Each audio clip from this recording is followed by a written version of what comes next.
খুব ছোট থেকে আমরা নানা বিষয়ে নিজেদের দোষ অন্যের ঘাড়ে চাপিয়ে দিই। তাতে খুব একটা মন খারাপও হয় না সেই তথাকথিত দোষী ব্যক্তির জন্য, কিন্তু অন্যের দোষ নিজের ঘাড়ে চেপে বসলে ঠিক কেমন লাগে? সেই দোষ থেকে মুক্তি কি খুব সহজে পাওয়া যায়, নাকি জীবন শেষ হবার পরও সেই দোষ বইতে হয়? জানতে হলে শুনুন আমাদের আজকের গল্প, সুমেলি কাঞ্জিলাল মুখার্জির কলমে মেষবাড়ির কান্না। আজকের গল্প ভালো লাগলে অবশ্যই রাতের বৈঠকখানাকে সাবস্ক্রাইব করে দেবেন।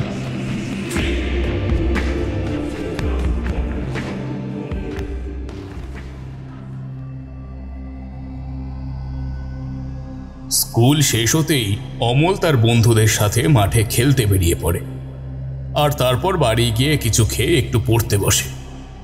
তবে রবিবারটা একটু অন্যরকম কাটে অমলের। সেদিন স্কুল থাকে না। দুপুরে খেয়েই সে চলে যায় গল্প জেঠুর আসরে ভালো ভালো গল্প শুনতে। আসলে পরেশপুর গ্রামে গল্প জেঠু ভীষণ বিখ্যাত। গ্রামের বাচ্চারা তার কাছে প্রতি রবিবার নিয়ম করে গল্প শুনতে যায়। যদিও অমল আর নিজেকে বাচ্চা মনে করে না, মাধ্যমিক দেবে সে, আর হাবভাব এমন যেন কলেজে পড়ে।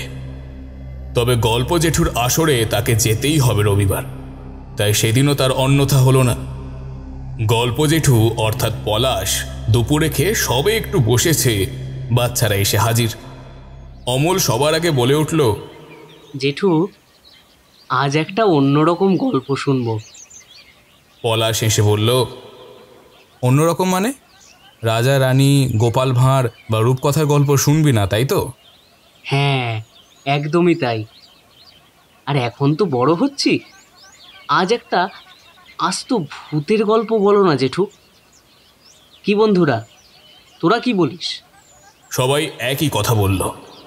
আসলে ভূতের গল্প বলতেই পারি, তবে তোদের মা বাবারাই বারণ করেছেন, তাই। একটু থেমে পলাশ বলল, আচ্ছা বেশ, আজ তাহলে তোদের একটা ভূতের গল্পই বলবো। তবে এটা কিন্তু শুধুই গল্প নয়, একটা সত্যি ঘটনা, যেটা আমার সাথেই ঘটেছিল। অবশ্য তোরা বিশ্বাস করবি কি না তা আমি জানি না, তবে আমি সবটাই অনুভব করেছি, তাকে দেখেওছি। বারবার সে আমার কাছে আসতো। তার শেষ পরিণতিও আমার চোখের সামনেই। যদিও এরকম অনেক ভূতের অভিজ্ঞতাই হয়েছে আমার জীবনে, তবে সবচেয়ে ভয়ঙ্কর যেটা আজও স্মৃতিতে উজ্জ্বল, সেটাই বলছি। তবে এটা শুনে কিন্তু শিক্ষা নিবি, কোনো রকম কুচিন্তা মনে আসতে দিবি না। আগামী দিনে তোরা কলেজে যাবি, হয়তো অনেকেই শহরের কলেজে গিয়েও পড়বি, তাই গল্পটা তোদের পথ দেখাতে পারে। তবে একটা কথা, খুব ভয়ের, কিন্তু ভয় পাবি না তো? সবাই মাথা নাড়িয়ে না বলল। তারপর পলাশ বলতে শুরু করল, আমি আজও ভুলতে পারিনি সেই কলেজের দিনের মেসবাড়িটা। যে কটা দিন ওখানে ছিলাম, শুধুই বিচিত্র অভিজ্ঞতার সাক্ষী হয়েছিলাম। এখনো বলতে গিয়েও শিউরে উঠছি। চোখের সামনে দিনগুলো যেন ভেসে ভেসে বেড়াচ্ছে। তখন আমি জিতপুর কলেজে পড়তাম। ওটা কলকাতার মতো শহর নয়, আবার এই পরেশপুরের মতো গ্রামও নয়। ওটা ওই গ্রাম আর শহরের মাঝামাঝি একটা জায়গা, মফস্বলও বলতে পারিস। তো ওখানে একটা মেসে দুজন ছেলের সাথে আমি থাকতাম, নরেন আর যতীন। দুজনের সাথেই খুব ভালো বন্ধুত্ব না হলেও ওদের বন্ধুই বলা যায়। কলেজ শেষে মাঝে মধ্যেই ওদের সাথে এদিক ওদিক ঘুরতে চলে যেতাম। তবে কদিন ধরেই দেখছিলাম আমরা বাড়িতে ফিরলেই ঘরের আলোগুলো কেউ বন্ধ করে দেয়। আমরা দরজাটা খুলব ঠিক তখনই ভিতরের ঘরের আলোগুলো সঙ্গে সঙ্গে নিভে যেত। আবার ঘরে ঢুকে আমরা জ্বালিয়ে দিতাম। প্রথম দিকে বিষয়টাকে তেমন গুরুত্ব দিতে চাইনি, তবে রোজই যখন অদ্ভুতভাবে এটা হতে থাকলো, বিষয়টা ভাবতে লাগলাম। আর ভাববার মতোই যে বিষয়টা ছিল তা আস্তে আস্তে আরও নিশ্চিত হলাম। একদিন আমরা তিনজনে রাতে ঘুমোচ্ছিলাম, হঠাৎই বাথরুম থেকে জল পড়ার শব্দ পেলাম। তাড়াতাড়ি বাথরুমে গিয়ে দেখি কল তো বন্ধ, আর জলও পড়ছে না, অথচ বাথরুমটা ভেজা। কেউ যে কল খুলেছিল এটা নিশ্চিত। তবে নরেন আর যতীন অঘরে ঘুমোচ্ছিল, তাই ওরা যে বাথরুমে যায়নি এতেও কোনো সন্দেহ ছিল না। তবে কে কল খুলল ভাবনায় পড়ে গেলাম আমি। একটা সিগারেট ধরাবো বলে বারান্দার দিকে যাচ্ছিলাম, ঠিক তখনই তাকিয়ে দেখলাম ঘড়িতে রাত 3টে বাজে। গা ছমছম করে উঠল। আমার এক মামা বলেছিল এই রাত 3টে হলো এভেল টাইম, মানে শয়তানদের সময়। তাই কোনো ভালো কাজ এই সময় করতে নেই, আর কখনোই বাড়ির বাইরেও বেরোতে নেই। আর বারান্দায় গেলাম না, বাথরুমের ধারে গিয়েই সিগারেটটা ধরালাম আর টান দিতে লাগলাম। ঠিক তখনই আবার সেই জল পড়ার আওয়াজ পেলাম, আর এবার স্পষ্ট বুঝলাম কেউ কলটা খুলল। তাড়াতাড়ি বাথরুমের লাইটটা না জ্বালিয়ে অন্ধকারের দরজাটা খুললাম। তবে তবে খুলে যা দেখলাম, আমার গা হাত পা শিউরে ঠান্ডা হয়ে গেল। দেখলাম একটা কঙ্কাল আকারের হাত কলটা খুলছে আর বন্ধ করছে। তাড়াতাড়ি আলোটা জ্বালালাম, ব্যাস আর কেউ নেই, কলও বন্ধ। বুঝলাম ওই বাড়িতে কিছু গন্ডগোল আছে। পরের দিন সকালে উঠে 2 বন্ধুকে সবটা বললাম। ওরা বিষয়টা একেবারে গুরুত্ব দিল না। আমিও আর এই বিষয় নিয়ে বিশেষ কিছু ভাবতে চাইছিলাম না। যতই হোক, এই ভূত প্রেতে কোনোদিনই খুব একটা বিশ্বাস করিনি। তবে নিজের চোখে যেই কঙ্কাল হাতটা দেখেছিলাম সেটা অস্বীকার করে কি করে? তবুও এক প্রকার ভুলতে লাগলাম বিষয়টা। তবে ভূত যখন ভুলতে দেবে না, তুমি ভুলবে কি করে?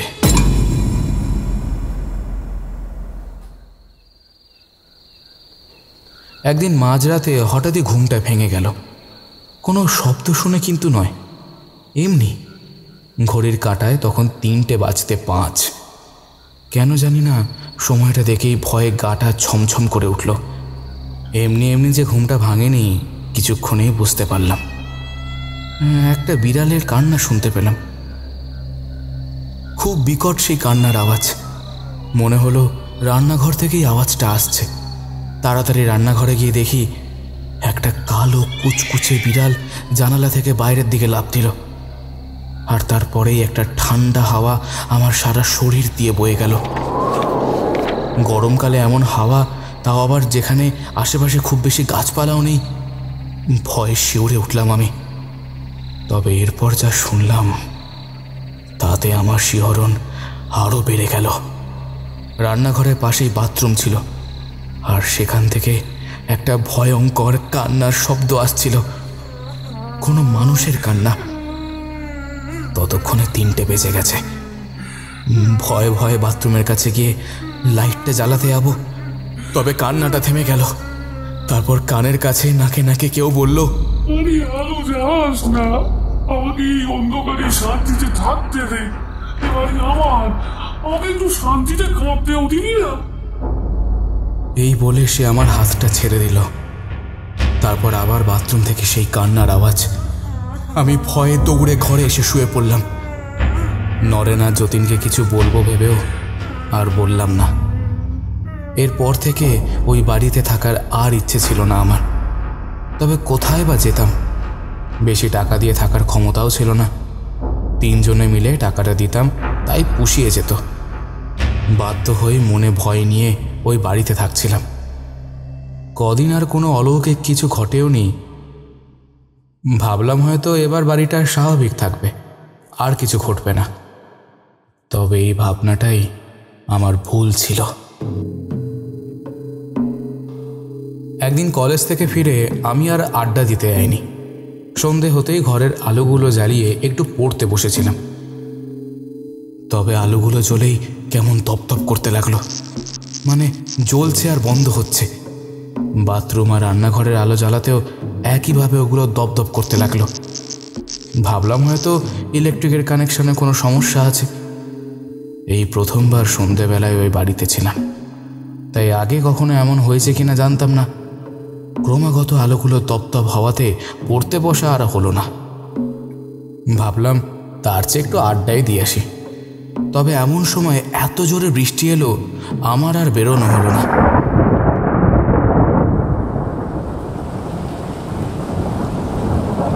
আলোগুলো সমানেই দপদপ করছিল বলে চোখের সমস্যা হচ্ছিল, তাই একসময় নিভিয়ে দিলাম। আর তখনই একটা চাপা হাসির শব্দ পেলাম।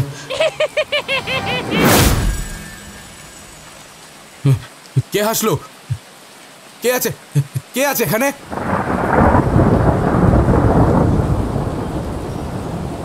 আর কোনো শব্দ নেই। আমি ভয় কাটাতে বিছানায় গাটা এলিয়ে দিয়ে রেডিওতে গান চালিয়ে দিলাম। তখনই বিদ্যুতের আলোয় দেখলাম একটা অদৃশ্য হাত এসে রেডিওটা ফেলে দিল। ধরপড়িয়ে উঠে বসলাম। তারপর দেখলাম একটা কঙ্কালাকার হাত আমার দিকে এগিয়ে আসছে। আমি ভয়ে সরে যেতে লাগলাম, তবে যতই সরছিলাম ততই সেই হাত এগোতে লাগলো। ভয়ে দৌড়ে আমি ঘর থেকে বেরিয়ে গেলাম। প্রায় রাত 10টা অবধি ঘরের বাইরে বসে রইলাম। নরেন আর যতীন এলে ঘরে ঢুকলাম। ওদেরকে সব খুলে বললাম, তবে ওরা হেসেই উড়িয়ে দিল। তুই আবার শুরু করলি? যত আজগুবি কথা। দেখ, যদি এমন কিছু থাকতো তবে আমরা কি অনুভব করতাম না? আরে আমাদের একজনকে তো অন্তত সে কিছু শোনাতো বা দেখাতো। শুধু তোকেই কি খুব ভালোবাসে নাকি? বুঝলাম তাদেরকে কিছু বলে লাভ নেই, আমাকে কিছু একটা করতে হবে। আমি নরেন আর যতীনকে না জানিয়েই অন্য একটা ঘর ভাড়া খুঁজতে লাগলাম। তবে হাতে যা খরচা পেতাম তাতে সাধ্যের মধ্যে কিছু পাচ্ছিলাম না। এক সময় যতীন জেনে গেল যে আমি ওই বাড়ি ছাড়ার প্ল্যান করছি। ও আমাকে এসে বলল, তুই এভাবে চলে যেতে পারিস না, আমরা চাপে পড়ে যাব তো। আরে তোরা আমার কথা বিশ্বাস করছিস না, তবে আমি তো এভাবে ভয়ে ভয়ে থাকতে পারবো না। দেখ, এই ঘরে যে আমরা 3 জন ছাড়াও আর কেউ আছে সেটা আমার কাছে পরিষ্কার, কারণ আমি অনেক কিছু অনুভব করেছি, শুনেওছি আর দেখেছি একটা কঙ্কাল আকারের হাত। অথচ তোরা মানতে নারাজ, কারণ তোরা দেখিসনি।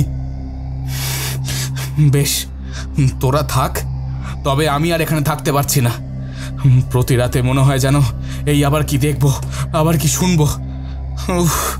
এইভাবে বাঁচা যায়? আমি আর পারছি না ভাই, আমি আর পারছি না। না পলাশ, তুই এইভাবে ঘর ছেড়ে চলে যেতে পারিস না। আরে আমরা দুজনে পেরে উঠবো না, আমাদের খরচা অনেক বেড়ে যাবে। তা বেশ, তোরাও চল আমার সঙ্গে।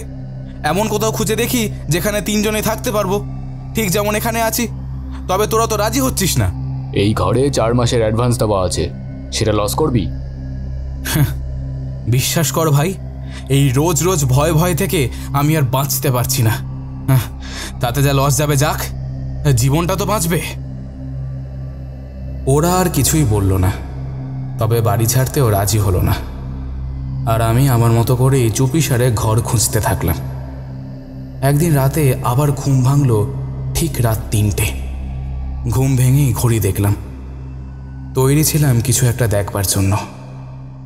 এমন সময় একটা বিকট কান্নার শব্দ পেলাম। ঘর থেকে বেরিয়ে বাথরুমের দিকে যেতেই বুঝলাম সেই বাথরুম থেকেই শব্দটা আসছে। তবে এটা বুঝতে পারলাম না যে প্রতিবার ওই বাথরুমেই এত কাণ্ড কেন, কারণ আগেরবার ওই বাথরুম থেকেই কান্নার আওয়াজ পেয়েছিলাম। বাথরুমের আলোটা জ্বালাতে গেলাম, আবার একটা হাত এসে আমাকে আটকালো। তবে তাকিয়ে চমকে গেলাম, এই হাত কোনো অশরীরীর নয়, এ তো নরেন। কান্নাটাও তখনও থামেনি। আলো জ্বালাস না ভাই, ওকে কাঁদতে দে। কি বলছিস তুই? তার মানে তুইও শুনতে পাচ্ছিস এই কান্না? হ্যাঁ, আর এটাও জানি যে ও এই বাথরুমেই থাকে। কারণটা বলতে যাবে এমন সময় কান্নাটা একটা বিকট চিৎকারে বদলে গেল। ভাই ঘরে চল, আর এখানে থাকিস না, নয় নয় ও আমাদের মেরে ফেলবে। আমি আশ্চর্য হয়ে নরেনের কথাগুলো শুনছিলাম। ওর কথা মতোই ঘরে গিয়ে আবার শুয়ে পড়লাম। তবে প্রশ্নগুলো ঘুরতেই থাকলো। বুঝতে পারলাম নরেন এমন কিছু জানে যা আমি জানি না। তবে ওর চোখে মুখের হাবভাবে বুঝলাম যে ও চায় না এই নিয়ে এখন ওকে কোনো প্রশ্ন করি, তাই কিছু বললাম না। পরের দিন সকালে কিছু জিজ্ঞেস করতে যাব, তার আগেই নরেন কোথায় যেন বেরিয়ে গেল। আর এইভাবেই ও আমাকে এড়িয়ে চলতে লাগলো। একদিন রাতে বাথরুমে গিয়েছিলাম। নরেন বলেছিল যে বাথরুমেই নাকি সে থাকে। কথাটা মনে পড়তেই গায়ে কাঁটা দিয়ে উঠল। আর ঠিক তখনই বাথরুমের আলোটা কেউ বন্ধ করে দিল। আমি ঘুরে তাকিয়ে দেখি কে যেন দৌড়ে চলে গেল। খুব ভয় পেয়ে তাড়াতাড়ি বাথরুম থেকে বেরিয়ে এলাম। তবে আবার সেই চাপা কান্নার শব্দ পেলাম। আমি কান চাপা দিয়ে ঘরে চলে গেলাম। মনে মনে ঠিক করলাম আর একদিনও এ বাড়িতে থাকবো না। পরের দিন সকালে ব্যাগপত্র নিয়ে বেরোতে যাব, এমন সময় যতীন আমার পথ আটকে বলল, তুই কোথাও যাবি না। তুই চলে গেলে আমাদের আরও 200 টাকা করে বেশি দিতে হবে। পারবো না ভাই, এরকম করিস না। দেখ ভাই, এই ভুতুরে বাড়িতে আমি আর থাকতে পাচ্ছি না। আমার পক্ষে থাকা সম্ভব নয়। তোদের কথা ভেবেই এতদিন ছিলাম। তাছাড়া তোরাও তো আমার কথা ভাবছিস না। আমি দিনের পর দিন ভয় আটকে জীবন কাটাচ্ছি। তোরা বাড়িতে থাকিস না। আমার সাথে কি কি হয় জানিস? হ্যাঁ, না ভাই না, আর আমাকে আটকাস না, যেতে দে। যতীন প্রচণ্ড রেগে বলল, তুই যাবি না মানে যাবি না। যদি চাস তবে এর ফল ভালো হবে না। নরেন বাইরে দাঁড়িয়ে আমাদের সব কথা শুনছিল। এবার ঘরে এসে বলল, পলাশ, আর কটা দিন থেকে যা না। এভাবে যাস না ভাই, এটা আমার অনুরোধ। দেখ, সেরকম হলে একটা তান্ত্রিক ডেকে ওই আত্মাটাকে তাড়ানোর ব্যবস্থা করছি। যতীন যেন আরও রেগে গেল। কোনো তান্ত্রিক আসবে না এই বাড়িতে। ওই ভূত টুত কিচ্ছু করতে পারবে না। ফালতু ভয় পাচ্ছে শুধু শুধু। এতদিন আমি আছি, কিছু করতে পেরেছে? আরে ওর কোনো ক্ষমতাই নেই যে আমাদের কোনো ক্ষতি করবে। এই বলে যতীন বাইরে বেরিয়ে গেল। আমি নরেনকে জিজ্ঞেস করলাম, এই কেসটা কি বলতো? ও তার মানে জানেই যে এখানে একটা আত্মার বাস আছে। তাহলে এর আগে যখন বলতাম তখন হতচ্ছাড়া নাটক করতিস কেন তোরা? হ্যাঁ, আর তুইও সব জানতিস তাই না? অথচ সব জেনেও তোরা এখানেই আছিস। না আছে ভয়, না আছে কোনো অসুবিধা। একটা ভূতের সাথে থাকতে তোদের কোনো সমস্যাই নেই। বল, কি অদ্ভুত বিচার ভাই তোদের। বাহ, টাকার খুব টান ভাই, নয় চলে যেতাম কোথাও। এত কমে আর কোথাও ঘর পাবো বল? আর তুই চলে গেলে আমাদের আরও 200 দিতে হবে। মানে বুঝতে পারছিস? 600 টাকা দেওয়া মানে তো একবেলায় খাবারের টান পড়ে যাবে ভাই। দয়া কর, আমাদের ভাত মারিস না। বেশ, আমি কোথাও যাব না। তবে তুই আমাকে সব সত্যি কথা বলবি। দেখ, কেউ আছে এটুকু জানি, হয়তো এই বাড়িতেই মরেছিল। এর চেয়ে বেশি আমি কিছুই জানি না। যাকগে, তবে একটা কথা পরিষ্কার বুঝে নে, যতীনের সাথে ঝামেলায় জড়াস না। ও ঠিক তোর আমার মতন নয়। মানে তাহলে ও কিরকম? নরেন আর কিছু বলতে চাইল না। আমিও আর কিছু জিজ্ঞেস করলাম না। তবে কিছুতেই ওই বাড়িতে থাকতে আমার মন আর সায় দিচ্ছিল না। এক প্রকার বাধ্য হয়েই থাকতে হচ্ছিল। আবার একদিন সন্ধেবেলায় নরেন আর যতীন বাড়ি ছিল না। আমি চেয়ারে বসে মন দিয়ে একটা বই পড়ছিলাম। হঠাৎ দরজায় কেউ কড়া নাড়ল। তাড়াতাড়ি দরজাটা খুলে দেখি বাইরে কেউই নেই। আমি আবার একইভাবে টেবিলে বই নিয়ে পড়তে লাগলাম। তবে আবার দরজায় কড়া নাড়তেই আমি নড়ে বসলাম। দরজাটা আবার খুলতে গেলাম। তবে দরজায় তখনও কেউ ছিল না। এমনকি আশেপাশে দূর দূরান্তেও কাউকে দেখা যাচ্ছিল না। চারিদিক থেকে কেবল ঝিঝি পোকার ডাক আসছিল। একটু ভয় হলো। তারপর আবার দরজা বন্ধ করে ঘরে গিয়ে বইটা খুলে পড়তে লাগলাম। তবে কিছুক্ষণের মধ্যেই আবার কড়া নাড়ল কেউ। আর এবার দরজা ঠেলতে লাগলো। আমি বলে উঠলাম, কে? কখন থেকে কড়া নেড়ে চলে যাচ্ছেন, এখন আবার দরজা ঠেলছেন? কে আপনি? কি চান? আর কোনো আওয়াজ নেই। ভাবলাম হয়তো চলে গেছে। তারপরেই আমার ঘরের আলোটা হঠাৎই নিভে গেল। জানলায় উঁকি মেরে দেখলাম রাস্তার আলো আছে, এমনকি আশেপাশের বাড়িতেও আলো আছে। বুঝতে পারলাম শুধু আমার ঘরেই নেই। তাড়াতাড়ি হ্যারিকেনটা জ্বালতে যাব, কেউ বলে উঠল, আলো জ্বালিও না দাদা, বড্ড কষ্ট হয়, আলো জ্বালিও না। চমকে উঠে সব দিক দেখতে লাগলাম। ভয় ভয় জিজ্ঞেস করলাম, কে? অনেক দিন ধরে আমাকে বিরক্ত করছো, অথচ সামনে আসছো না। কি চাও তুমি? আর আমাকেই কেন? আমার বন্ধুরাও তো আছে, কই ওদেরকে তো এভাবে বিরক্ত করছো না তুমি? ততক্ষণে বাইরে তুমুল জোরে বৃষ্টি শুরু হয়েছে, আর তার সাথে বিদ্যুতের ঝিলিক। সেই বিদ্যুতের আলোয় স্পষ্ট দেখলাম সামনে কেউ একজন দাঁড়িয়ে। দেশলাইটা জ্বালতে যাচ্ছিলাম, তবে ভয়ে হাত কাঁপছিল, তাই পারলাম না। বিদ্যুতের ঝিলিকে ওর কঙ্কাল চেহারাটা হালকা দেখতে পেলাম, তবে মুখটা ভালো করে দেখতে পাচ্ছিলাম না। ক্রমাগত বিদ্যুতের ঝিলিক পড়তে পড়তেই ওর পুরো চেহারাটাও দেখতে পেলাম। ওর সারা শরীর পুড়ে গেছে, আর মুখটায় তো কোনো মাংসই নেই, কেবল হাড়গুলো বেরিয়ে আছে। কালো পোড়া মুখটায় কেবল ওর চোখ দুটোয় জল জল করছে, দাঁতগুলো ঠোঁটের উপরে বেরিয়ে আছে। বীভৎস মুখটা দেখে ভয় আঁতকে উঠলাম আমি। মুখটা ফিরিয়ে নিয়ে আবার বললাম, কি চাও তুমি? কেন ভয় দেখাচ্ছ আমাকে? তারপর ও নাকে নাকে বলল, ভয় তো দেখাচ্ছি না ভাই, কিছু বলতে চাইছি তোমায়। আমাকেই কেন? নরেন আর যতীন তো আমারও আগে থেকে এখানে আছে, ওদেরকে বলো। ওদেরকে বলবো? না না, কথাটা শুধু তোমাকেই বলবো। তোমাকেই এই কাজটা করতে হবে আমার জন্য। আর যদি তুমি কাজটা করে দাও, তবে আমি তোমাকে আর ভয় দেখাবো না। অবশ্যই এই বাড়িতেও আর থাকবো না, চলে যাব, কারণ আমার মুক্তি হয়ে যাবে। এবার বলো তো ভাই, তুমি কাজটা করবে? ও হাসতে লাগলো। আগে বলো, কে তুমি? এ বাড়িতে এভাবে আছোই বা কেন? আমি তো থাকতে চাই না এখানে, তবে তোমরাই তো বাধ্য করেছো থাকতে। আমি ওর কথার মানে কিছুই বুঝতে পারছিলাম না। কি বলতে চাও তুমি? আমরা বাধ্য করছি মানে? আচ্ছা তাহলে বলি সব, শোনো। আমার নাম জয়দেব চৌধুরী।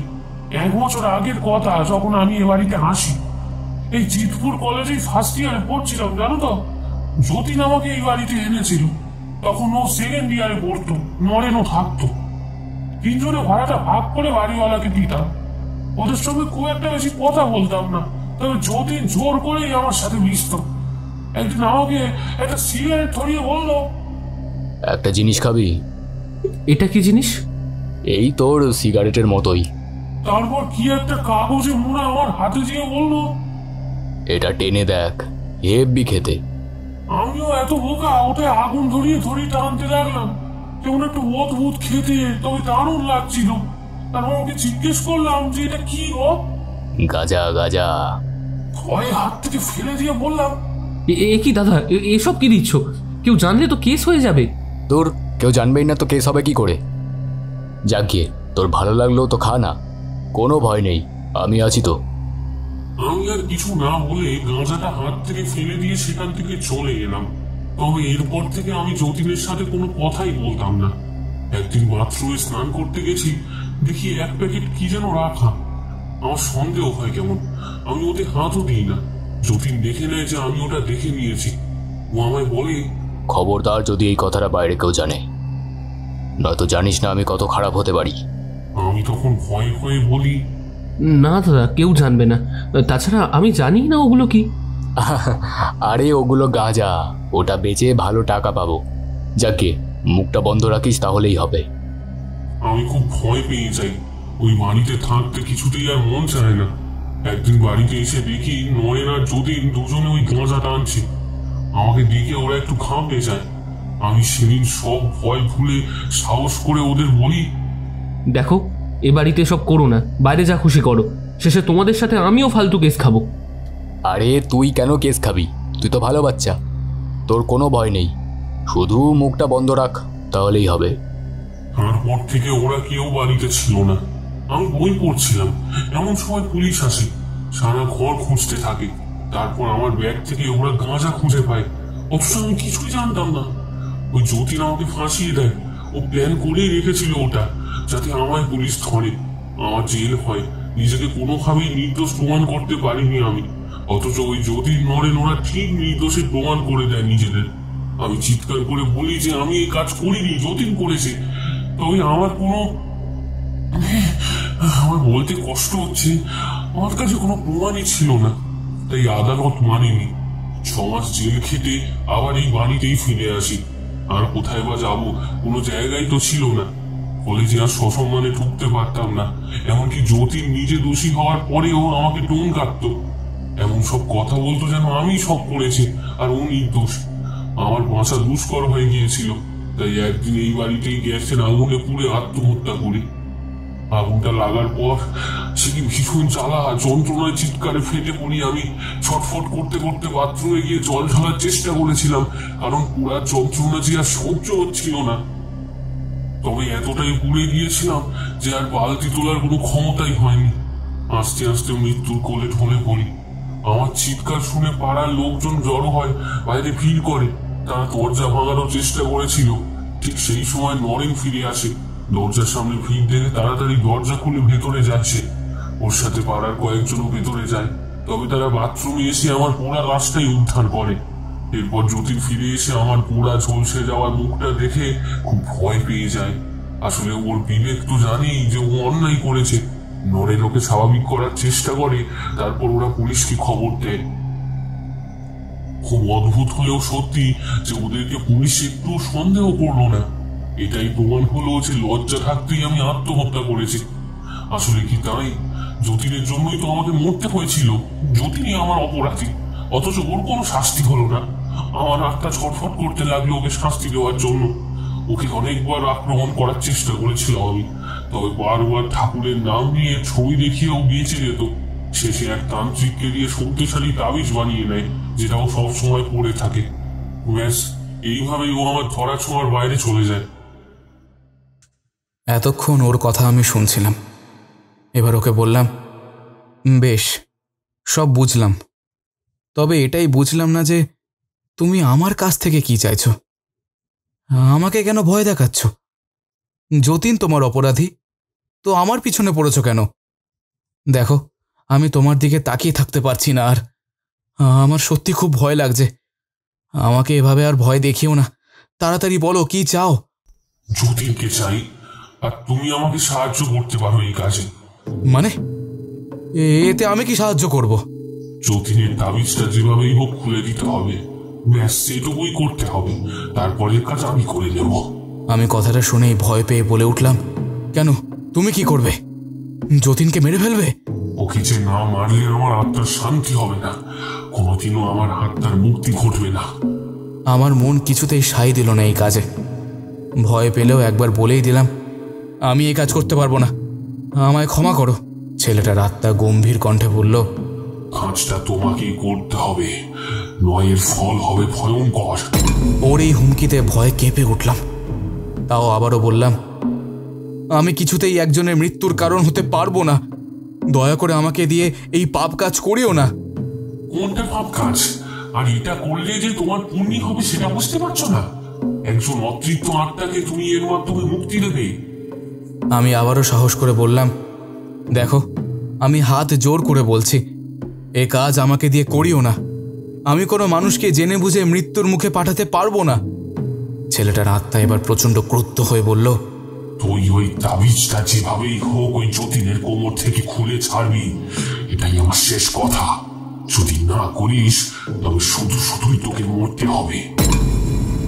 এবার ভয় না পেয়ে আমার একটু রাগই হলো। বললাম, এ কেমন জবরদস্তি? একে তো কবে থেকে আমাকে তুমি ভয় দেখিয়ে চলেছ, এখন আবার মেরে ফেলার হুমকি দিচ্ছ। যেটা চাইছো সেটা করলে আমার বিবেক আমাকে ক্ষমা করবে না। এবার ছেলেটার প্রেতাত্মা আমার গলা টিপে ধরল। তোকে আমি এক্ষুনি মেরে ফেলতে পারি, তবে মারবো না, কারণ তোর মাধ্যমে ওই শয়তানটাকে মারতে পারবো আমি। তাই তোকে আমার দরকার। আর বিবেক দেখাস না, ভালো কথা বলছি, রাজি হয়ে যা। আমি গলাটা ছাড়ানোর চেষ্টা করছিলাম, তবে পারছিলাম না। তারপর ওই আমাকে ছিটকে ফেলে দিল। আমি কথা বলতে পারছিলাম না, খুব কষ্ট হচ্ছিল। ও ওর পোড়া মুখটা আমার সামনে নিয়ে এসে বলল, এখনো কি বলবি নাকি ঘরটা মুখটা যাবো? আমি কোনো রকমে ভয় ভয় উত্তর দিলাম,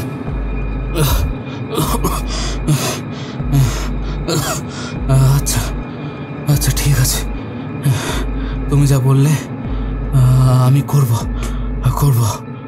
এবারে তুমি যাও, দয়া করে যাও। ওর কালো পোড়া দাঁত বেরোনো মুখটার সামনে থেকে যে কি ভয়ঙ্কর লাগছিল তা আমি বর্ণনা করে বোঝাতে পারবো না। ও কিছুতেই আমার মুখের সামনে থেকে সরছিল না, আমি বলার পরেও না। ইচ্ছে করেই আমাকে ভয় দেখাচ্ছিল। চোখটা বন্ধ করে নিয়ে আবারও বললাম, দয়া করে সরো, আমি বললাম তো কাজটা করব। ওই তাবিজ আমি ঠিক খুলে দেব, ঠিক খুলে দেব। অনিচ্ছা সত্ত্বেও এই মরণ খেলায় নেমে পড়লাম আমি। মৃত্যু ভয় নয়, তবে ওর পিছন ছাড়ানোর জন্য যে আর কোনো উপায় ছিল না আমার। যদি রাজি না হতাম ও কিছুতেই আমাকে ছাড়তো না। যতীন বাড়ি এলেই আমার একমাত্র কাজ ছিল ওর তাবিজটা খোলার চেষ্টা করা। তবে এই কাজ অত সহজ ছিল না। যতীনের ঘুম খুব পাতলা, তাই ঘুমন্ত অবস্থায় পারতাম না। আর জেগে থাকা অবস্থাতে অনেকভাবে কায়দা করে চেষ্টা করতে লাগলাম, তবে তাতেও কাজ হচ্ছিল না। এদিকে ওই জয়দেবের প্রেতাত্মা রোজ রাতে আমাকে ভয় দেখিয়ে যাচ্ছিল, যেহেতু আমি কাজটা করতে পারছিলাম না। একদিন খাটে শুয়ে শুয়ে বই পড়ছিলাম, হঠাৎ আমার পা ধরে কেউ টানলো মনে হলো। আমি চারপাশে তাকিয়ে দেখি কেউই নেই।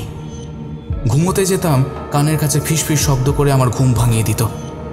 বাথরুমে গেলে সমানে একটা নিঃশ্বাসের শব্দ পেয়েই যেতাম। ও যে আমার সাথেই ঘুরছে সেটা পদে পদে বুঝিয়ে দিত ও। একদিন রাতে রান্নাঘরে খাবার আনতে গিয়ে দেখি ওই কালো মুখ পোড়া প্রেতাত্মা এক থালা খাবার নিয়ে বসে আছে। আমাকে দেখে খাবারটা দুই হাতে নিয়ে খুব বাজেভাবে খেতে শুরু করলো। আমি ওই দৃশ্য দুই চোখে তাকিয়ে আর দেখতে পারছিলাম না। খাবার না নিয়ে চলে এলাম ঘরে। তখন বাড়িতে আর কেউ ছিল না। প্রেতাত্মা ঘরে আমার বিছানার কাছে এসে বলল, কিরে, তোকে কি শেষে ঘর মোটকে মরতে হবে নাকি? আমি ধরফড়িয়ে উঠে বসে দেখি আমার একদম সামনে সে দাঁড়িয়ে। আমি কাঁপতে কাঁপতে বললাম, দয়া করে আমাকে আর একটু সময় দাও। বিশ্বাস করো অনেক চেষ্টা করছি, তবে কিছুতেই পারছি না। আর একটু সময় ব্যাস। বেশ, দেখি তুই কতদিন অপেক্ষা করাস। আজ 6 মাস ধরে অপেক্ষা করছি, আর একটু না। তবে তুই যদি ভাবিস আমাকে এইভাবে ঘুরিয়ে যাবি, তাতে কিন্তু লাভ নেই। ওই যতীনকে আমি মেরেই ছাড়ব। যদি তোর মাধ্যমে না হয় তাহলে অন্য কারো অপেক্ষা করতে হবে। ওর কলেজ শেষ হয়ে গেলে কেউ না কেউ তো এ বাড়িতে আসবেই তোর জায়গায়। তবে এটা মনে রাখিস, তুই তাহলে এখান থেকে রাস্ত ফিরতে পারবি না। এই হুমকি দিয়ে প্রেতাত্মা চলে গেল। আমার যেন আর কথা বেরোচ্ছিল না। চুপ করে একটা চেয়ারে বসেছিলাম। মনে মনে ভাবতে লাগলাম কিভাবে যতীনের তাবিজটা নেওয়া যায়। এর ওপরই আমার জীবন মরণ নির্ভর করছিল। তবে তার সাথে এটাও ভাবছিলাম যে ওকে আইনের হাতে তুলে দিতে হবে, তারপর আইন ওর বিচার করবে। মানে আমি চাইছিলাম ওই আত্মার কথা মতো কাজটা করলেও যদি কোনোভাবে যতীনকে বাঁচাতে পারি। কারণ একজন মানুষ আমার কারণে মরে যাবে, তা সে যতই দোষী হোক, এটা আমার মন মানতে পারছিল না। তবে ওই অতৃপ্ত আত্মার ভয়ও ছিল। ও যদি আমার প্ল্যান বুঝে নেয়, তবে আমাকেই যে আগে গলা টিপে মারবে তাতে কোনো সন্দেহ ছিল না। আমি সেদিন যতীন আসতেই ওকে গলা জড়িয়ে ধরলাম। আমার এমন ব্যবহারে ও ভীষণ আশ্চর্য হলো। তবে তখনই কথা বলতে বলতে ওর তাবিজের দড়িটা ব্লেড দিয়ে কেটে দিলাম, আর তাবিজটা কায়দা করে ওর চোখের আড়ালেই তাড়াতাড়ি আমার পকেটে নিয়ে নিলাম। যতীন আশ্চর্য হয়ে আমাকে জিজ্ঞেস করলো, আরে কি হলো রে, হঠাৎ এত আদর করছিস? না, আসলে এটাই বলার ছিল যে আমি কোথাও যাচ্ছি না, আমি এখানেই থাকবো। যতীন শুনে খুব খুশি হলো। তারপর আমার হাতে কি একটা দিয়ে টানতে বলল। আমি বুঝলাম যে ওটা গাঁজা ছাড়া আর কিচ্ছু নয়। কি করব বুঝতে পারলাম না। তবে এটা নিশ্চিত হলাম যে তখন পুলিশকে খবর দিলে ওর কাছ থেকে কিছু পাওয়া যেতেই পারে, যাতে ওর দোষ প্রমাণ হয়। আর একদিকে বোধহয় অপেক্ষা করছিলাম জয়দেবের অতৃপ্ত আত্মা না জানি কখন ওকে আক্রমণ করে বসে। কারণ ও রক্ষা কবচ তখন আমার কাছে, আর ওর কাছে যে ওটা আর ছিল না তাও টেরও পায়নি। নরেন সেদিন রাত্রিবেলা কোনো কারণে ঘরে ফেরেনি। আমি আর যতীন রাতের খাবার খেয়ে শুয়ে পড়লাম। তবে কিছুক্ষণের মধ্যেই যতীন চিৎকার করে উঠে বসল। এই কিরে, কি হলো? কেউ কেউ আমার গলা টিপে ধরলো। কেউ কেউ আছে এখানে, কেউ আছেই। আরে কি বলছিস? কেউই তো নেই। মনে মনে বুঝলাম আক্রমণ শুরু হয়ে গেছে। জয়দেব ওর প্রতিশোধ নিতে প্রস্তুত। ওদিকে অপেক্ষা করতে লাগলাম কারোর আসার। জানি না কেন তারা অত দেরি করছিল আসতে। ভয় হচ্ছিল ভেবে যদি যতীনকে বাঁচাতে না পারি, যেই চেষ্টাটা করলাম যদি সফল না হই, তবে নিজের কাছে নিজেই যে হেরে যাব। আর যাই হোক, কারোর মৃত্যুর কারণ যে আমি কিছুতেই হতে চাইনি। চেয়েছিলাম যতীন শাস্তি পাক, যাতে এই বেআইনি কাজগুলো আর সে না করতে পারে, আর কখনো কোনো ছেলের জীবন না নষ্ট করতে পারে সে। তবে জয়দেবের হাতে এক নৃশংস মৃত্যু থেকে ওকে আমি বাঁচাতে চেয়েছিলাম, প্রাণপণে বাঁচাতে চেয়েছিলাম। তবে নিজের মৃত্যু ভয়ও যে ছিল না তা নয়, তবুও ঝুঁকি তো আমাকে নিতেই হতো। যতীনের মুখটা বেশ থমথমে হয়ে গিয়েছিল। সে আমাকে বলল, কিছু শুনতে পাচ্ছিস? না তো। কেন, কি বলতো? কারণ নিঃশ্বাস। কেউ আছে এখানে, তুই আর আমি ছাড়াও কেউ আছে। হ্যাঁ পলাশ আছে, আমি অনুভব করছি তাকে, তার নিঃশ্বাস, তার গন্ধ, একটা অদ্ভুত গন্ধ পাচ্ছি আমি, পোড়া গন্ধ। তুই পাচ্ছিস না? তারপরেই ও কোমরে হাত দিয়ে দেখল ওর তাবিজ নেই। পাগলের মতো করে উঠল ও। এই পলাশ, আমার তাবিজটা কোথায় গেল? এই তো ছিল। আমি কি বলবো বুঝতে পারলাম না। যতীন আবার বলতে লাগলো, তাবিজটা তো একটু আগেই ছিল। এই পলাশ দেখ না কোথায় পড়লো, দেখ না, দেখ না একটু। যতীন ভয়ে ঘামতে শুরু করেছিল। তারপর বলল, এই তাবিজটা না পেলে যে ও যে আমাকে আমাকে আমি জানি ও এখানেই আছে, আর তাবিজ না পেলেও আমাকে। আমি ইচ্ছে করে কিছু না জানার ভান করে জিজ্ঞেস করলাম, আরে কি বলছিস এসব? আর তাবিজ না পেলে কি হবে? ও আমাকে আমাকে মানে কি বলতে চাইছিস কিছুই তো বুঝতে পারছি না। যতীন কিছু বলতে যাচ্ছিল, ঠিক তখনই সামনে তাকিয়ে দেখলাম জয়দেব দাঁড়িয়ে। ওর চোখে মুখে এক তৃপ্তির হাসি। ও যে এতদিনের যন্ত্রণা থেকে আজ মুক্তি পাবে। ওর এতদিনের অপেক্ষার আজ অবসান, কারণ ও আজ প্রতিশোধ নেবে, ওর সাথে অবিচারের প্রতিশোধ। জয়দেবের প্রেতাত্মাকে সামনে দেখেই ভয়ে কাঁপতে লাগলো যতীন। হাত জোর করে যেন কিছু বলতে যাচ্ছিল। এমন সময় জয়দেব বিছানা থেকে টেনে হিঁচড়ে তুলল যতীনকে, তারপর আছাড় মেরে মাটিতে ফেলল। তারপর ওর পেটের ওপর বসে ওকে খামচাতে লাগলো, আর তারপর বলতে লাগলো, তোর জন্য আমাকে অকালে মরতে হয়েছিল। জীবনটা শুরুর আগে তুই শেষ করে দিয়েছিলি, আর এখন হাত জোর করছিস। ভেবেছিলিস দিনের পর দিন ওই তাবিজের চলে তুই বেঁচে যাবি। এক ভয়ঙ্কর অট্টহাসিতে ভরে উঠল সারা ঘর, আর সেই হাসি যেন থামতেই চাইছিল না। তারপর সে বলল,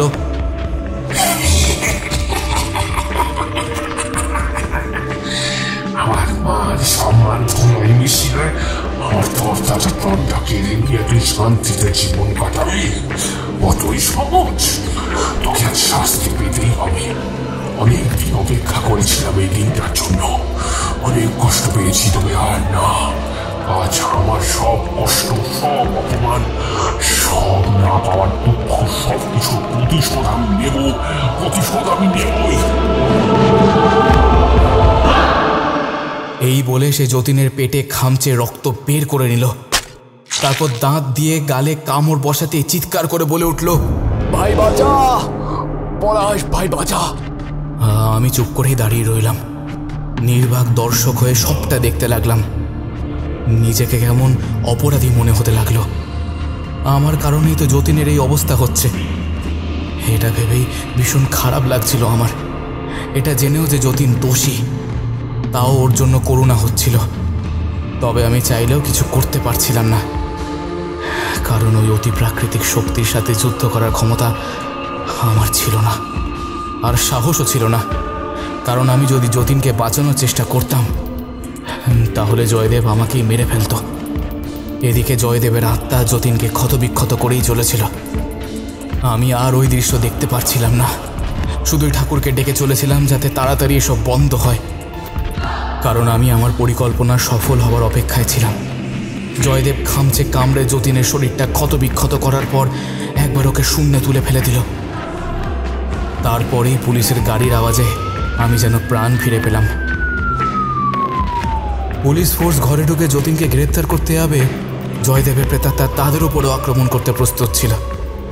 হনুমানজির একটা ছোট্ট মূর্তি কিনে রেখেছিলাম, সেটাই তাড়াতাড়ি পকেট থেকে বের করে প্রেতাত্মার সামনে রাখতেই ও ছটফট করতে লাগলো আর বলল, তুই কি করছিস? সরা বলছি। আর ওই যতীনকে কেউ নিয়ে যেতে পারবে না, আমি যেতে দেবো না ওকে, কারণ মৃত্যু একমাত্র আমার হাতে। তুই ওকে বাঁচাতে পারবি এসব করে? হ্যাঁ, তাই তো ভেবেছিস পুলিশ ওকে ধরে নিয়ে গেলে ওকে আমি মারতে পারবো না? জয়দেব আবার হেসে উঠল, তারপর বলল, আরে আমি জেলে ঢুকে ওকে মেরে দেবো। কেউ বাঁচাতে পারবে না ওকে, কেউ না। এবারে এইটা সরা, আমার সামনে থেকে সরা বলছি। ওদিকে পুলিশ এসে যতীনকে গ্রেপ্তার করার জন্য প্রস্তুত ছিল, আর আমি হনুমানজির পায়ে সিঁদুর দিয়ে সেই সিঁদুর জয়দেবের প্রেতাত্মার গায়ে ছিটিয়ে দিলাম। ও চিৎকার করতে করতে কোথায় যেন মিলিয়ে গেল। পুলিশরা কিছুই বুঝতে পারছিল না যে কি হচ্ছে, কারণ তারা জয়দেবের প্রেতাত্মাকে দেখতে পাচ্ছিল না। আর আমিও তাদের জয়দেবের ব্যাপারে কিছু বলিনি, কারণ আমি জানি ওরা কিছুই সেটা বিশ্বাস করতো না। শুধু বললাম, স্যার এই ঘর সার্চ করে দেখে নিন, কিছু তো নিশ্চয়ই পাবেন আপনারা। পুলিশ অদ্ভুতভাবে কিছুক্ষণ আমার দিকে দেখল, তবে আর কোনো প্রশ্ন করল না। তারপর তারা সারা ঘর সার্চ করতে লাগলো, আর তারপরেই একটা ড্রয়ার থেকে এক বাক্স গাঁজার প্যাকেট পেল। আমি এটাই চেয়েছিলাম যে তারা প্রমাণসহ যতীনকে গ্রেপ্তার করে, আর তাই হলো। আর এইভাবেই আমি জয়দেবের আত্মাকে শান্তি দিতে চেয়েছিলাম। যদিও জয়দেব সেটা বুঝতে চাইছিল না। পুলিশরা যতীনকে নিয়ে যাওয়ার পর আমি শান্তিতে একটু শুয়েছিলাম। হঠাৎ আমার কাঁধে এসে কেউ যেন হাত রাখল। ভয়ে শিওরে উঠে দেখি জয়দেব দাঁড়িয়ে। মনে মনে ভাবলাম, আর আমার প্রাণকে বাঁচায়। তবে মুখে সাহস করে বললাম, তুমি এখনো আমাকে বিরক্ত করবে? তোমার দোষী তো এবার শাস্তি পাবে, আর কি চাও? আমি যতীনকে চেয়েছিলাম, আর তুই ওকে বাঁচাতে চেয়েছিলিস, আমায় ঠকিয়েছিস। তবে তুই ভাবিস না তুই জিতে গেছিস। যতীন বাঁচবে না, ও যেখানেই থাকুক সেখানে গিয়ে আমি ওকে মারবো। আর এখানেই তো ওর কাছে ওই তাবিজটাও নেই। জেলে গিয়ে ওকে রক্ষা করবে কে? কে রক্ষা করবে? এই বলে বিকটভাবে হাসতে লাগলো জয়দেব। আমি তাবিজটা যতীনের পকেটে আবার রেখে দিয়েছিলাম, যেটা জয়দেব টেরও পায়নি। তবুও ভয় হচ্ছিল, তাই মনে মনে ঠিক করলাম তাড়াতাড়ি একটা তান্ত্রিক ডেকে জয়দেবের আত্মার মুক্তির ব্যবস্থা করি। আসলে আমি এটাই হয়তো ভুলে গিয়েছিলাম যে যতীনকে জেলে পাঠালেও ওকে এই অদৃশ্য শক্তির হাত থেকে রক্ষা করার ক্ষমতা আর যার হোক আমার নেই। সে তো সব জায়গাতেই যেতে পারে। তবে তখনকার মতো আমি জয়দেবকে কথায় ভোলাবার চেষ্টা করছিলাম, কারণ যেভাবেই হোক আমাকে ওই রাতটা ওকে আটকাতেই হবে, নইলে আমার সমস্ত পরিকল্পনা বিফলে যেত। আমি ওকে ইচ্ছে করেই বললাম, তুমি ওকে কিছু করতে পারবে না, কারণ ওর পকেটে আমি আবার তাবিজটা গুজে দিয়েছি। জয়দেব রাগে ঝাঁপিয়ে পড়ল আমার শরীরের ওপর। আমি অনেক কষ্টে আবার পকেট থেকে হনুমানজির মূর্তিটা বের করে ওর গায়ে ঠেকালাম। ও চিৎকার করে বলে উঠল, কষ্ট হচ্ছে, আর কত জোর ভাবি, আর কত জানাবি আমায়? তারপর ওর গায়ে আবার সিঁদুর ছেটাতেই ও কোথায় যেন মিলিয়ে গেল। আমি নিশ্চিত হলাম যে সেদিন আরও আক্রমণ করতে পারবে না, আমাকেও না, যতীনকেও না, কারণ তখনকার মতো ওর শক্তি ক্ষয় হয়েছে। তাই একটু শান্তিতে ঘুমোলাম। পরের দিন সকালে উঠেই সবার আগে আমি এক তান্ত্রিকের খোঁজে বেরোলাম। সন্ধান পেয়েও গেলাম। সে আমাকে বলল, ঠিক আছে, তোর মুক্তি হয়ে যাবে, চিন্তা করিস না। তবে ওই ঘরে যদি ওর কোনো জিনিস এখনো থাকে সেগুলো সবার আগে চালাতে হবে। তারপর ওর নাম গোত্র জপ করে আমি ওকে মুক্ত করে দেব। আমি চিন্তায় পড়ে গিয়ে বললাম, আগে ওর গোত্র তো আমি জানি না বাবা, পুরো নাম তো জানিস? হ্যাঁ, জয়দেব চৌধুরী। ব্যাস, আর কিছু লাগবে না। আমি আজ রাতেই ওর ঘর যাচ্ছি। ঠিক রাত 10টায় তান্ত্রিক এলো। আমি দরজা খুলতে দেখি তার হাতে একটা কঙ্কালের খুলি। ওটা দেখেই আমি ভয় পেয়ে যাই। তান্ত্রিক হেসে বলল, আরে এতেই ভয় পাচ্ছিস? এটা তো ওকে তাড়ানোর জন্য দরকার। জানবি এটার থেকে কোনো ভয়ের দরকার নেই। আরে ভয় তো তখন পাবি যখন ওকে তাড়ানোর জন্য কঠোর যজ্ঞ শুরু হবে। ওর আত্মার শেষ মুহূর্তের যন্ত্রণাটা দেখায় কিন্তু সব থেকে ভয়ের। বল বল, পারবি তো দেখতে? আমি দাঁতে দাঁত চেপে ভয় ভয় বললাম, পারবো বাবা, আমাকে যে পারতেই হবে। একদিকে যেমন যতীনকে বাঁচাতে হবে, আরেকদিকে জয়দেবের আত্মাকে মুক্ত করতে হবে, শান্তি দিতে হবে ওকে। তারপর তান্ত্রিক ওই ঘরের বাথরুমের বাইরেই যজ্ঞের জন্য বসল। প্রথমে কয়েকটা কাঠে ঘি ঢেলে আগুন জ্বালানো হলো। তারপর সেই আগুনের ছাই নিয়ে কঙ্কালের খুলির চোখের ফুটোয় ছিটাতে লাগলো সে, আর কি সব মন্ত্র পড়তে লাগলো। আর তারপরেই শুনতে পেলাম একটা কান্নার শব্দ। ঠিক কান্না নয়, আর্তনাদ। এক আত্মার কষ্ট, তার যন্ত্রণা আকাশ বাতাস যেন চূর্ণ করতে লাগলো। তারপরেই দেখলাম জয়দেবের প্রেতাত্মা তার বীভৎস রূপ নিয়ে প্রকট হলো। চিৎকার করে সে বলতে লাগলো, আর কত কষ্ট দিবি আমায়? কালকে রাতে যে অবস্থা করেছিলিস তাতে এমনি আমার শক্তি ক্ষয় হয়েছে। আজ আমি এই আয়োজন করে বাকি শক্তিটাও শেষ করে দিবি তুই? তোকে তো মুক্তি করতে চাইছি, যাতে তুই শান্তি পাস। তবে এই শক্তি রেখে কি করবি তুই? এই শক্তি না থাকলে যে আমি যতীনকে শেষ করতে পারবো না। এখনই আমাকে মুক্তি করিস না, আমাকে মুক্তি দিস না, আমি ওকে শেষ করি। দয়া কর আমাকে একটু থাকতে দে তুই। একজন মানুষকে খুন করতে দেব তোকে? কখনোই না। তোর শক্তি খর্ব করে তোকে চিরতরে মুক্তি দেব, আর যতীনকে তো আইন উচিত শাস্তি দেবই। এই বলে তান্ত্রিক সেই খুলিতে ছাই ছেটাতে ছেটাতে সেই খুলিটা আগুনেই ফেলে দিল। জয়দেবের আত্মা ছটফট করতে লাগলো আর বিকটভাবে চিৎকার করতে লাগলো। প্রবল আর্তনাদে ফেটে পড়ল জয়দেব। আমি আর ওই কষ্ট দেখতে পারছিলাম না। সত্যি ওই দৃশ্য দেখা যায় না, তবে সব ভালো হওয়ার আশায় একটু সহ্য করতেই হলো। গল্পের মাঝে এতক্ষণে পলাশ একটু থেমেছিল। এদিকে গল্প জেঠুর গল্প বেশ মন দিয়ে শুনছিল বাচ্চারা।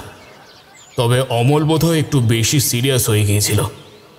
সে জিজ্ঞেস করল, তারপর কি হলো জেঠু? বেশ তো বলছিলে, হঠাৎ থেমে গেলে যে?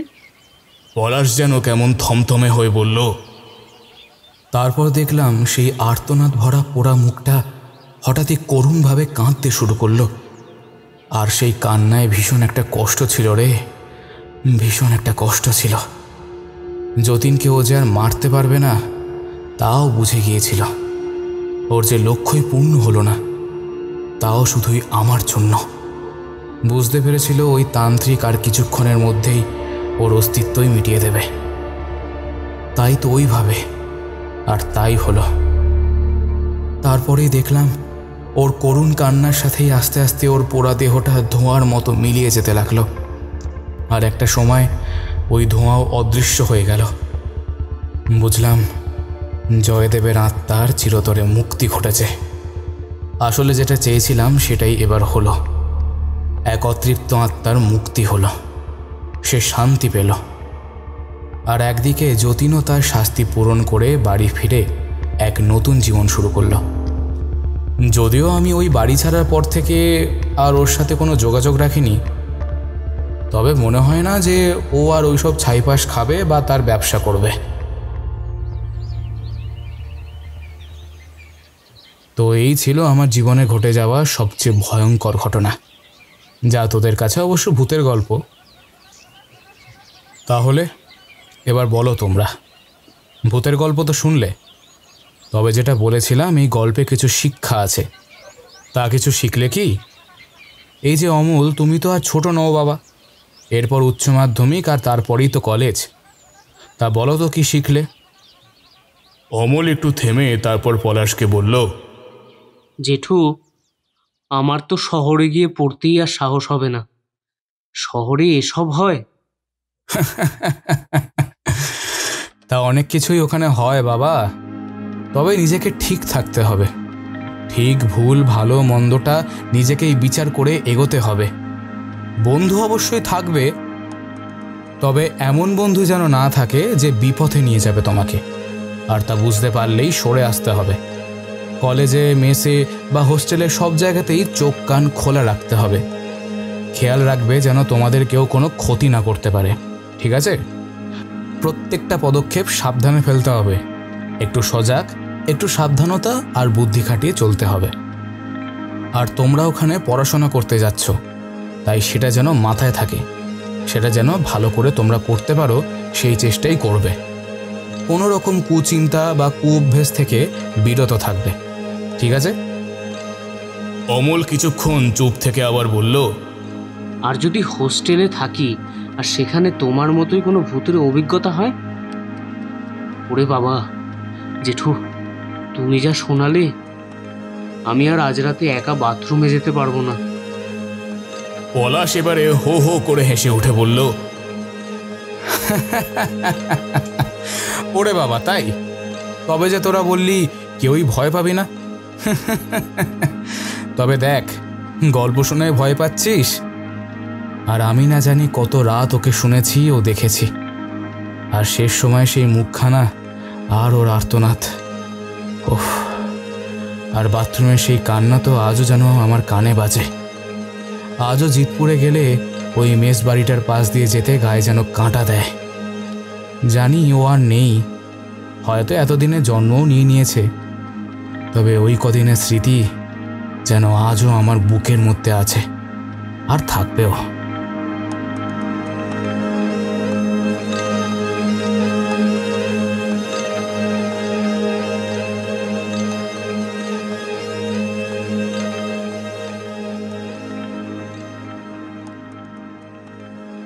এতক্ষণ আপনি শুনছিলেন সুমেলি কাঞ্জিলাল মুখার্জির কলমে মেষবাড়ির কান্না। আজকের গল্পের বিভিন্ন চরিত্রে শুভম, সৌমিক, আকাশ, ব্রহ্ম, অগ্রজ ও Rudra. Audio editing Mitu. Direction and sound design Nityananda. Poster design and মোশনে Inkblaze creations. Recording studio Radha Govinda records. কেমন লাগলো আজকের গল্পটা? এখনও যদি রাতের বৈঠকখানাকে সাবস্ক্রাইব না করে থাকেন, তাহলে এখনই সাবস্ক্রাইব করে দিন। আর কমেন্ট বক্সে জানাতে কিন্তু ভুলবেন না কেমন লাগলো আজকের গল্পটা।